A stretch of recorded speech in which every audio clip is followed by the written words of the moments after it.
come with us on a musical journey through some of the most magnificent places on Earth.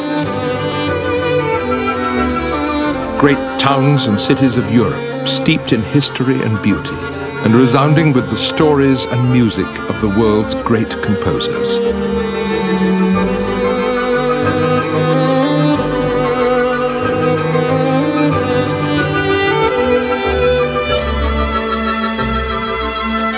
Mozart, Bach, Beethoven, Grieg, Vivaldi, Tchaikovsky.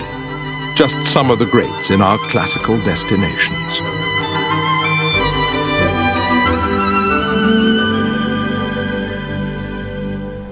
Hello, I'm Simon Callow, inviting you on a journey that leads through the lives and times of the great classical composers. We'll be following in their footsteps through the cities and the landscapes that they lived in, that they loved, and that inspired them, like this astonishingly beautiful city of Prague. But first, let's meet Matt and Nikki, 150 kilometers away near the Austrian border in Český Krumlov.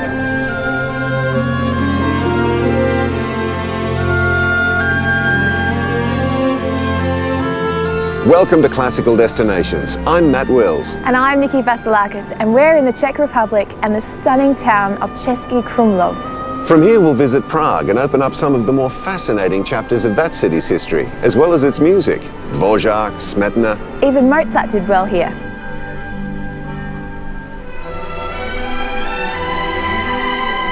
Český Krumlov is located in southern Bohemia, high up on the Bohemian Plateau, about 190 kilometers south of Prague. The Vltava River flows through here on its way towards the country's capital. As it does so, it winds several times through Český Krumlov, almost as if it doesn't want to leave. This town is an absolute jewel in the crown of Europe, but most of the world doesn't even know it exists. Maybe that's why it's so beautifully preserved.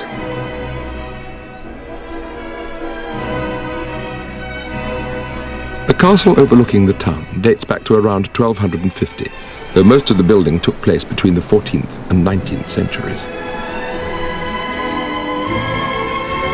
But the biggest changes have taken place since the so-called Velvet Revolution in 1989, with over 80 restaurants opening for business, making this one of the best places to try Czech food. And it is a striking town to look at while one dines. It seems we're not the only ones who think so. In 1992, this whole complex was added to the list of World Cultural Heritage Sites.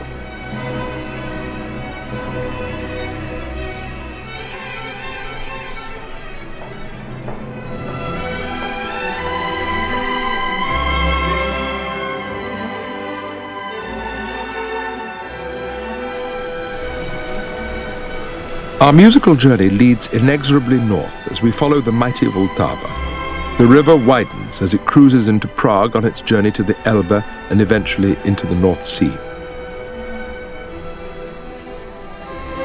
Prague's been here for a while and has a rich history.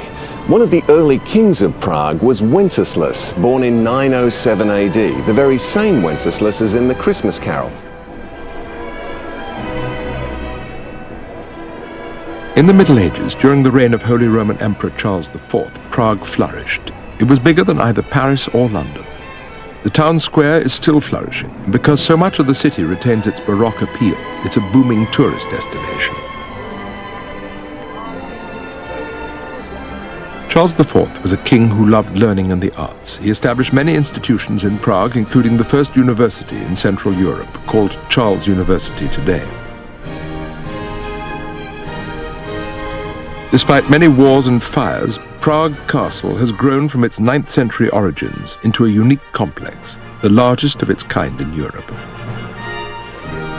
During the 16th century, the Austrian Habsburgs invaded Prague and assumed power. Rudolf II, described in his day as the greatest art patron in the world, turned the city into one of Europe's leading centers for the arts and sciences. But after Rudolf's death in 1612, the nation declined until the 18th century and the reign of Empress Maria Theresia, when many of the buildings we still see today were established. The 19th century saw a rebirth of civic pride in Bohemia, and a number of great public monuments were built, including the National Theatre. The National Theatre has a great story. Over a number of years, during the period of growing nationalism, a public collection was taken up to build a theatre. No sooner was it opened than the National Theatre burned down. But civic pride wasn't about to go up in smoke. The people opened their pockets once more, and the building was finally reopened in 1883. The festive and patriotic opera Libuscha by Bedřich Smetana was performed for the occasion. Smetana was the first Czech composer to draw on his cultural heritage for his work, folk melodies, rhythms, the actual history and language of his country. Smetana is considered by many to be the father of Czech music.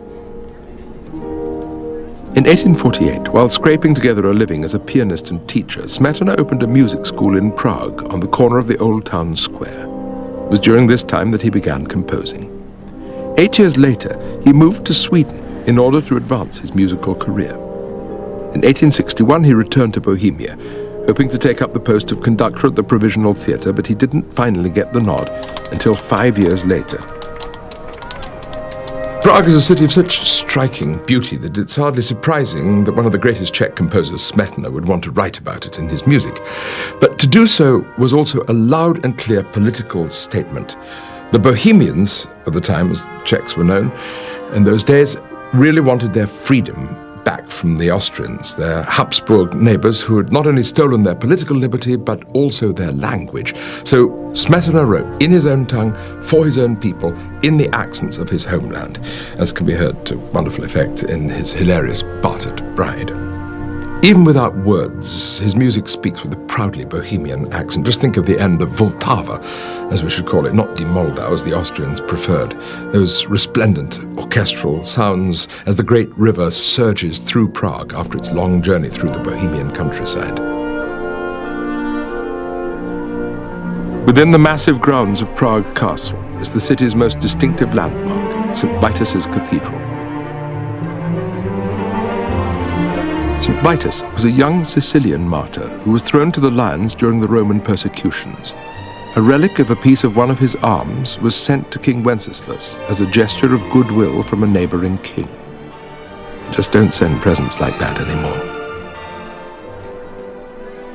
The cathedral houses a most eclectic collection of artworks and structures stretching from the Renaissance through to the 20th century. The graphic depiction of the murder of good King Wenceslas. This neo-Gothic altar, which is a more recent addition. A royal box for church. The tombs of kings and queens, including the final resting place for Wenceslas.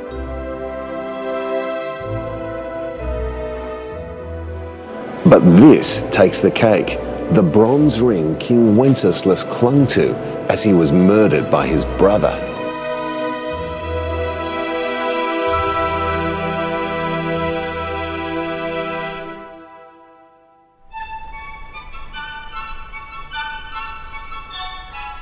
The most impressive landmarks in Prague seem to collect along the banks of the river Vltava. A most suitable home for the Czech Philharmonic Orchestra. But the most impressive is the Dvorak Hall. The Czech Republic's music traditions are still strong, and Czech musicians now occupy positions all around the world. Libor Pešek started out as a jazz trombonist. Now he has been chief conductor of the Royal Liverpool Philharmonic Orchestra in England and appears everywhere from San Francisco to Tokyo. To conduct here is always something special, not only because of its beauty, of its excellent acoustics, but also of the memories, who has conducted here and how they conducted. So yes, it's a shrine.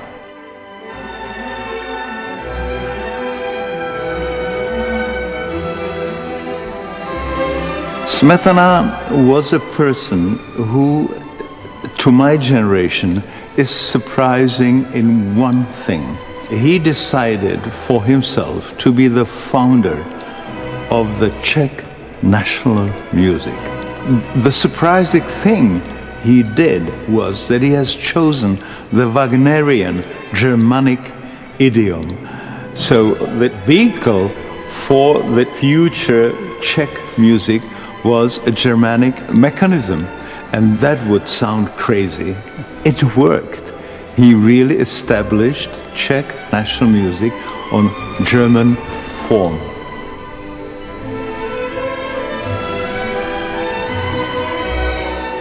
Prague is known as the Golden City of 100 Spires, and in it pulses the heart of the Czech people. And it was Antonín Dvořák who, through his music, shared that heart with the world. Dvořák learned the folk fiddle as a child and eventually became accomplished on the viola, playing in dance bands from the age of 18. After 9 years as a member of the orchestra at Prague's Provisional Theatre, Dvořák became the organist here at St. Adalbert's Church. He had been composing steadily in obscurity all the while. By his early 30s, his works in manuscript included symphonies and chamber music. And then, in 1874, Dvořák received his first real break. He entered a number of works in a competition for struggling young artists, and one of the judges was Johannes Brahms, who was so impressed with Dvořák that he awarded him first prize, and from that time on took a deep personal interest in his career. Brahms introduced Dvořák to his own publisher, who commissioned the Czech to write some Slavonic dances for piano duet. Playing exotic dances side by side with a close friend on a piano stool was a popular musical pastime in the 1870s, and Dvořák's Slavonic dances made him instantly popular in drawing rooms from London and Paris to all the way across the Atlantic.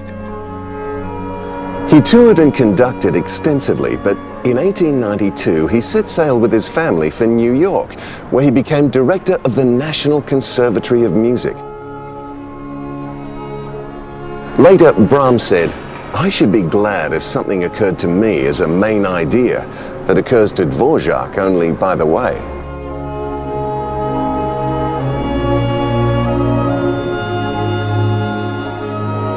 Antonín Dvořák was perhaps the most persuasive of all Czech musical ambassadors. The world fell in love with his music immediately. In Britain, we gave him an honorary degree at Cambridge University. In return, he let us have the world premiere of his 8th Symphony.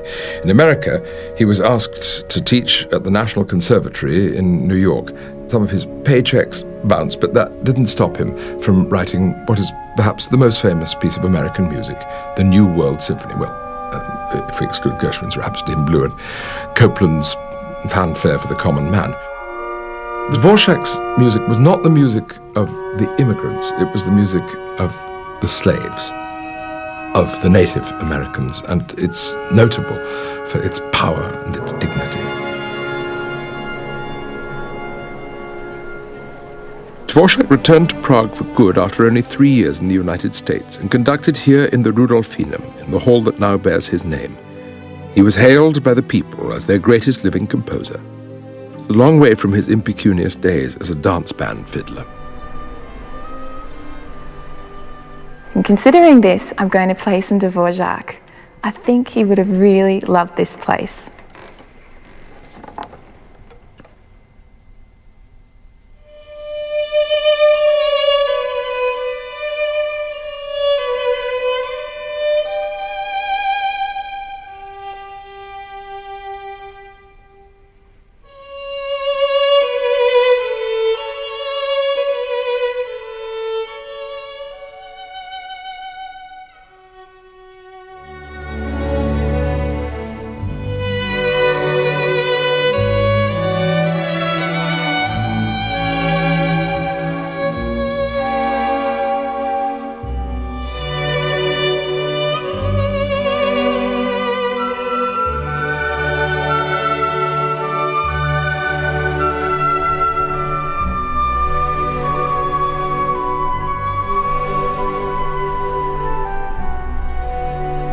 One of the most acclaimed of Czech conductors and the principal guest conductor of the Prague Philharmonic, Zdeněk Machal, has conducted orchestras around the world.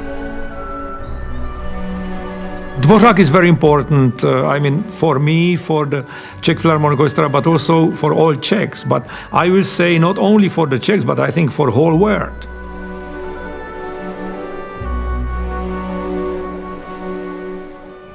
And I think that Dvořák represent the soul, the spirit of the Czechs, if you look from the window, so that's exactly what we are, you know.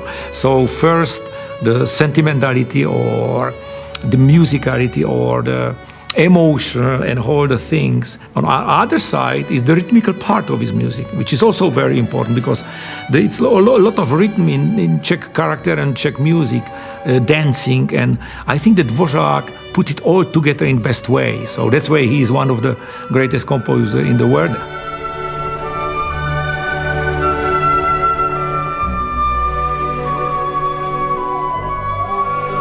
The Czech Philharmonic, with Czech conductor as me, you know, our blood is the same, our breathing is the same, our emotions are the same, you know. So before I open my mouth, they give me already what I want. You know, I start to believe they are reading my mind.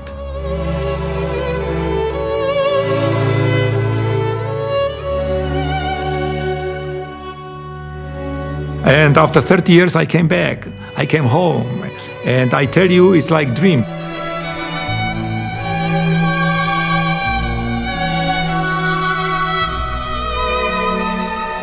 If you remember the Russian invasion in 1968, you know, I never believed that I will be back here, that communists stay here forever. And you know what? It changed everything. The whole world changed. But you know, I am home here. I am home where I was thinking that I will never be back. It went over 30 years. So I simply said, okay, I will die, I don't know where, but I will be not in Prague. And you know what? I will die in Prague, probably. We're not the first film crew to recognize Prague's beauty. The film Amadeus was shot almost entirely in Prague, though it was set in Vienna. The main reason was that Prague is so well preserved and has so many public areas and buildings from the 18th century. It still resembles the Vienna Mozart knew. There's another reason that it's kind of fitting that Amadeus should have been filmed here. That's because Mozart was probably more popular in his lifetime here than anywhere else.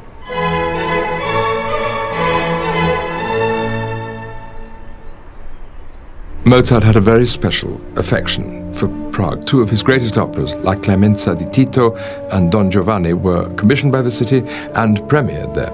Don Giovanni was a stupendous success in the city, and Mozart quite seriously thought of moving there after his father died in 1787, more particularly because the triumph in Prague was by no means replicated in Vienna. They had a decidedly lukewarm response to it.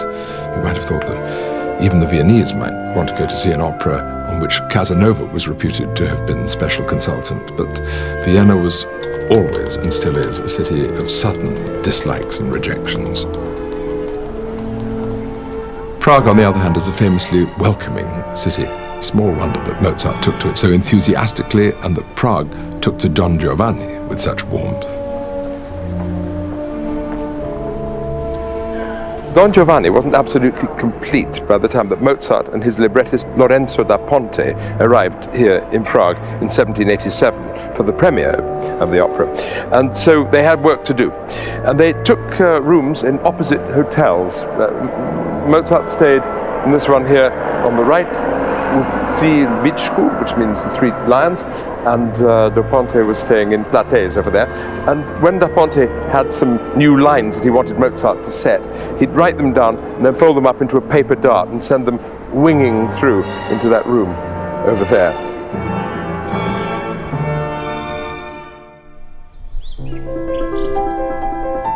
The Villa Bertramka was the summer house of pianist and composer František Xaver-Dušek and his wife. They were good friends of Mozart's and entertained him here on a couple of occasions when his operas were being performed in Prague. In fact, we owe some of Mozart's finest music to their hospitality. The house is now a museum and the strongest link to Mozart in Prague, apart from the music itself. It was in these rooms that he finished the scores for two of his operas before their world premieres in Prague. The salon here on the ground floor is where Mozart slept, and the music room is still used for chamber concerts.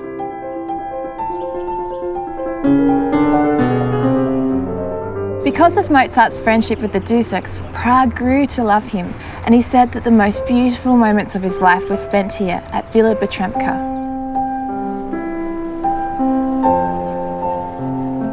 This is the Estates Theatre in the heart of Old Prague, and it's forever linked with Mozart because it was here that he chose to premiere two of his most famous operas, Don Giovanni in 1787 and La Clemenza di Tito in 1791. The people of Prague were really taken with Mozart. This statue shows the dark commendatore who drags the unrepentant, womanizing Don Giovanni off to hell. There's a lot of history in this theatre. Carl Maria von Weber and Gustav Mahler conducted here, and Paganini, the famous Italian violinist, gave concerts here. Founded in 1704, the St. Nicholas Church, in the part of Prague known as Lesser Town, is the most significant Baroque structure in the city. The history of this church gives you an idea of just how much Mozart was loved in Prague. He played the organs here during his visit in 1787.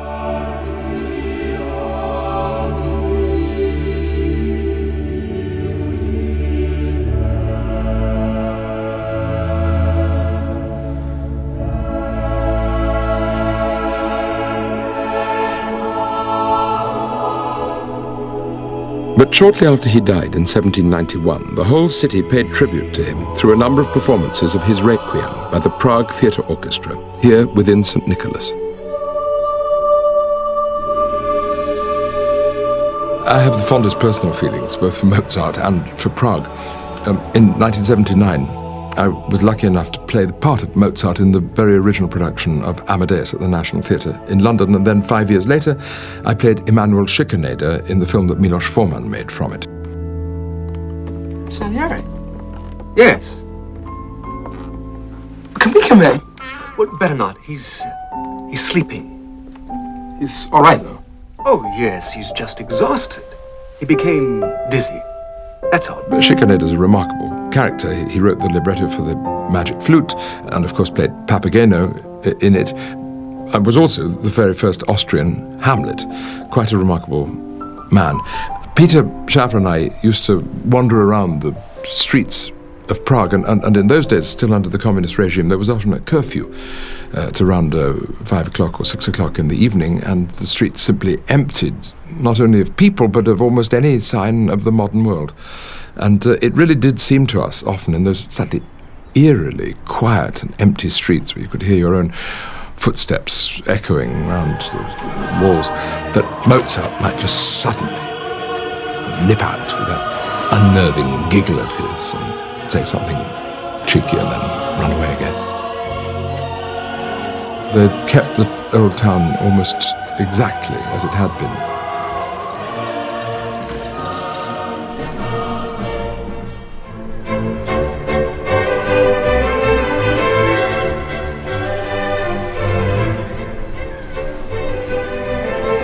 The Czech Republic drinks more beer per capita than any other country in the world, and they've been brewing it here at U Fleku since 1499.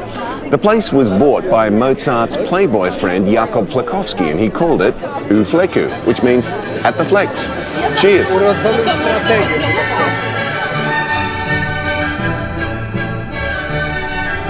There's so much to see in this city. You could spend weeks in the castle and cathedral alone and not see all of it.